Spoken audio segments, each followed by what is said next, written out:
Hello friends, a very good morning to everyone.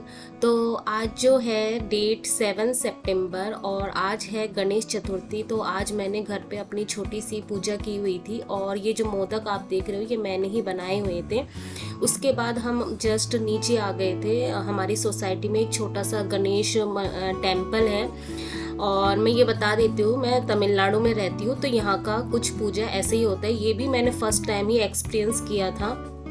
मतलब इससे पहले मैं घर में ही करती थी, तो फर्स्ट टाइम मैं भी निकली हुई थी। तो इस तरीके से यहाँ पे पूजा होती है, ऐसे प्रसाद चढ़ाया जाता है। मैं वैसे भी ज़्यादा कहीं मतलब इतनी रिचुअल्स नहीं हूँ, फर्स्ट टाइम में ऐसा मैं कर रही हूँ। तो फिर यही है बस, जो चढ़ावा चढ़ाना होता है मंदिर में जो, तो मैंने मार्केट से ही लिया हुआ था। जो लड्डू होते हैं भगवान जी को चढ़ाने के लिए वो मैंने लिया हुआ था, क्योंकि मुझे पता नहीं था यहाँ पे क्या चढ़ाना होता है। और आज का डे वैसे भी बहुत स्पेशल था, स्पेशली मेरे लिए, क्योंकि आज जो है 7 सितंबर को मेरा बर्थडे भी था।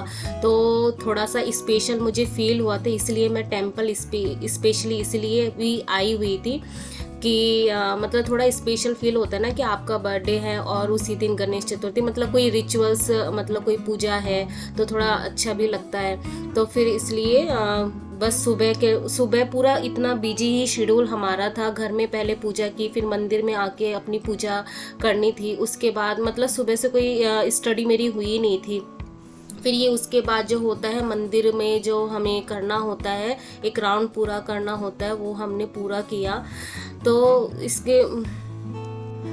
उसके बाद जस्ट जो होता है, ऐसे मेरा फास्ट कुछ नहीं था, जस्ट मतलब जो प्रसाद होता है जो भगवान जी को चढ़ाया होता है उसको करके फिर मैं घर में आके अपनी जो चाय मॉर्निंग टी होती है वो लेके फिर मैंने सोचा कि इवनिंग में बर्थडे सेलिब्रेशन छोटा सा ही सही, थोड़ा बहुत तो होगा ही, तो मुझे दिन भर में स्टडी करने को मिलेगा नहीं।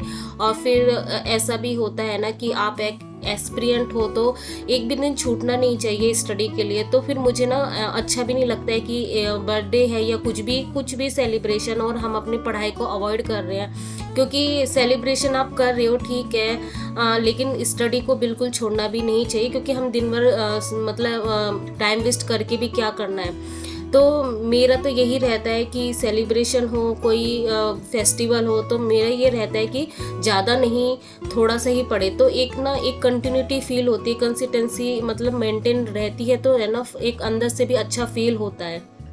ठीक है।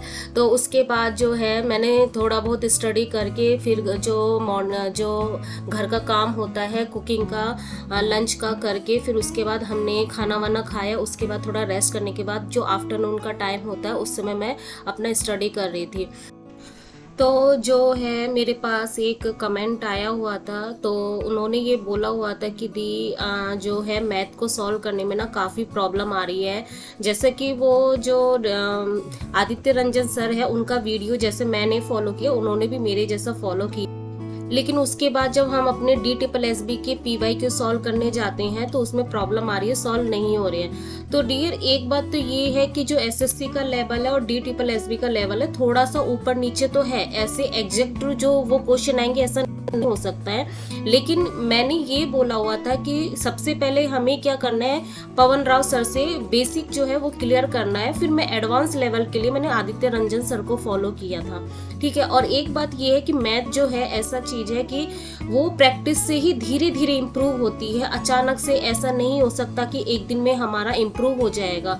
तो जब भी कोई क्वेश्चन ऐसा हो नहीं सकता, आप 10 क्वेश्चन करने बैठे हो और आपसे एक भी नहीं बन रहा, कुछ तो बनेंगे ही बनेंगे, फिर आपके इंक्रीज होंगे, तो वो प्रैक्टिस से ही होगा। जब भी जो क्वेश्चन नहीं आता आप मार्क कर लो, फिर उसके बाद दोबारा कॉन्सेप्ट पे जाओ कि क्या इसका बेस है, और उस क्वेश्चन को सबसे पहले ना बेस से बनाने की कोशिश करो, तो कहीं ना कहीं आप देखोगे कि हाँ वो क्वेश्चन बनने लगेंगे। लेकिन ये बात तो सच है कि हमसे सारे क्वेश्चन बनेंगे तब बनेंगे जब बहुत सारी प्रैक्टिस होगी, लेकिन स्टार्टिंग में सारे क्वेश्चन नहीं बनेंगे। तो उसके लिए इतना परेशान होने की हमें जरूरत नहीं है।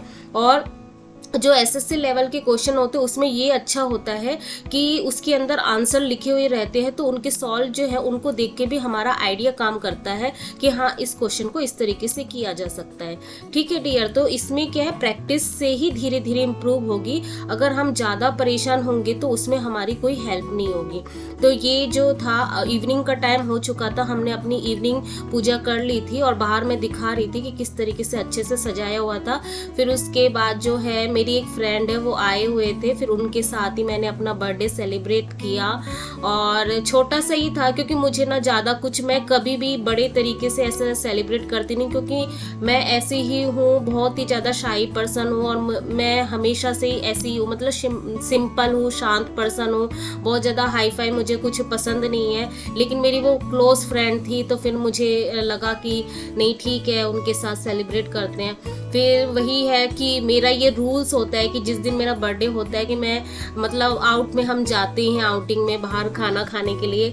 तो उसके बाद जो हस्बैंड ये वीडियो बना रहे थे, उसके बाद ये कुछ क्लिप्स वगैरह है जो फ़ोटो वगैरह जो हमने सेलिब्रेट किया, क्योंकि मैं वहाँ पे जाके ज़्यादा वीडियो शूट नहीं कर पाई थी और मेरा प्लान भी नहीं था कि मैं इस दिन का वीडियो भी बनाऊंगी, शूट करूंगी।